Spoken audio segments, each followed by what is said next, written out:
Hi guys, ඔන්න තුන්වෙනි දවසේ අපි මුලින්ම ගියේ කදුරුගොඩ විහාරය බලන්න. මේක අනුරාධපුර යුගයේ ඉදිකරපු විහාරයක් කියලා තමයි කියන්නේ. ඊළඟට අපි ගියා දඹකොළපටුන සංඝමිත්තා ටෙම්පල් එක බලන්න.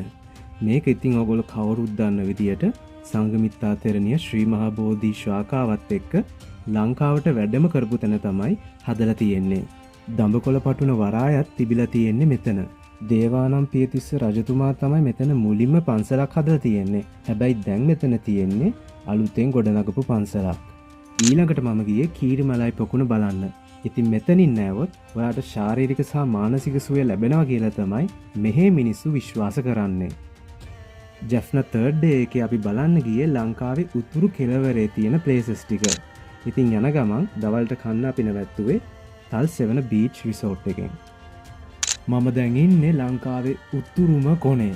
ඉතින් මෙතෙන්ට ඇවිල්ලා ෆොටෝ එකක් ගන්න එක තමයි සිරිත. ජෙෆ්නාවල අන්තිමටම අපි බලන්න ගියේ පේදුරු තුඩුව. ඉතින් ඔයාට ඕන නම් පේදුරු තුඩුවෙන් දැන් දෙවුන්දර තුඩුවට ලියුමක් උනත් යවන්න පුළුවන්. ඔන්න ඔය විදියට තමයි මගේ දවස් 3ක ජෙෆ්නා ට්‍රිප් එක ඉවර වුණේ. ජෙෆ්නා කියන්නේ ජීවිතේ එකපාරක් හරි යන්න ඕන ගමනක්.